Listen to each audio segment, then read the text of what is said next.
Who do you think is addressing here when he's asking for a chance to be judged fairly when the time comes? I think the president, for me, I watched that clip and there are some words he said. Who knows?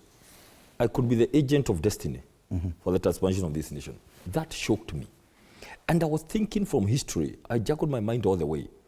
Fred, the most unfortunate thing you can ever do, even in this place of work, is to have an idea you are a superhuman being, that you are better than all these other people, that they don't understand that you are good.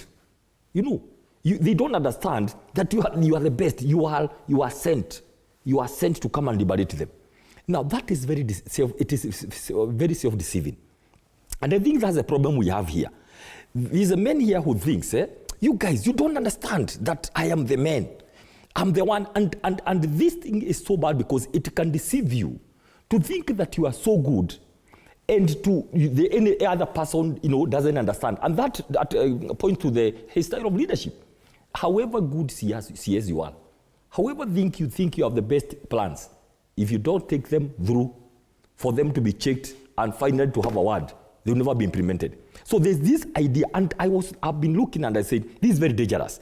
Because the moment you begin telling people that I am the agent, the transformation of this country rests on my hands.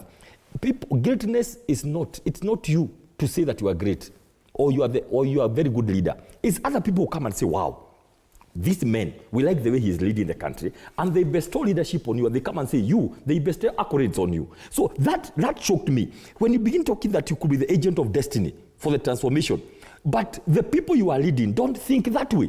Please, let us stop self-deception. It is very dangerous because you can do many other things, thinking that you are the one who was called to come and deliver people. The other day in church, he said, he alluded to the fact that he was sent by God to come and save us from our troubles.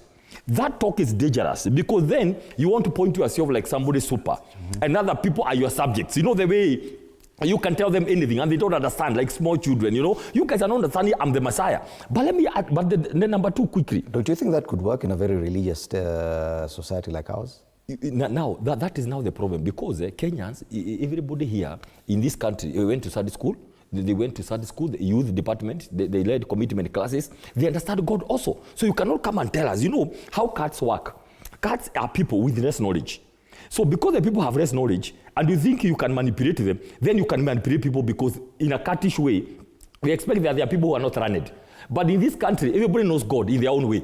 They know God and they know their direction. They have an idea about God. So you cannot come and lecture Kenyans about where God is and that God has given you the mantle to come and lead them. Kenyans are able to see through. So I'm just asking, all this drama is too much, Fred. But then when you say, give me a chance, like you are crying, give me a chance. Fred is very simple. And I don't want to go very far. Even a government exists for three things. One is health. You and I know what's happening. Nobody has ever answered who takes 2.5% of all the money, the private company which operates outside the country. Nobody has ever answered where is help. Who takes, what are we on today? Where is CBC? Where are our kids? Are they in junior, secondary, middle, or wherever? Nobody has ever said that. They're afraid very quickly. The issue of security. I said government exists, and I want to be very consistent for three things: health, education, and security. Today, the weaponization of all the state institutions on security is on high gear. I laughed the other day when I saw somebody going to launch something called Fichua kwa DCI. In this era, who trusts DCI? I mean, anybody who hears DCI, they see Subarus coming to arrest Albert Ojwang. So please, stop it. So today, the issue of DCI, EACC, all these institutions, and CIC, they are being used for political reasons. The same thing he said he will not do. So security-wise, education, health. Now, primitive accumulation of wealth, using state organizations and power to get private wealth. Those are things Kenyans are saying they are not going to work. Let me finish with the cost of living. Look at the cost of fuel today. Daily meal, baby feed, cost of construction items. Today people are crying. That fuel increase of 10 shillings is going to cause a lot of impact. I can tell you nobody is saving today. People are living on loans. You leave Tara, you go to Mshwari, you go to your bank, you go to women groups. Okay. Everybody is about me because the cost of living, Fred, today is so bad. Kenyans are wondering where they're going to get the next meal. It is very, very serious. People are being auctioned left, right, and center because people are crying. Then you come and say, give me a chance. 3 years later. It's interesting that none of the dailies actually felt the need to put the sentiments of the president on the front. That's very interesting. I've looked at all the papers in Kenya today. I felt that probably that speech was one of the most, it represented a huge shift in how the president sounded in the last few months. But let's talk about politics now. And I want us to move away from that issue about discussing the president and his statement yesterday. The party politics of both the UDA and ODM, because the top two parties currently appear to be facing a huge crisis of identity, not just ODM.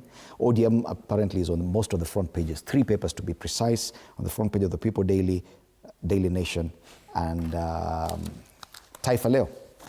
UDA, I think, is on one of the cartoons on the People Daily, the future of UDA party as a party. These are the top 2 parties in Kenya right now.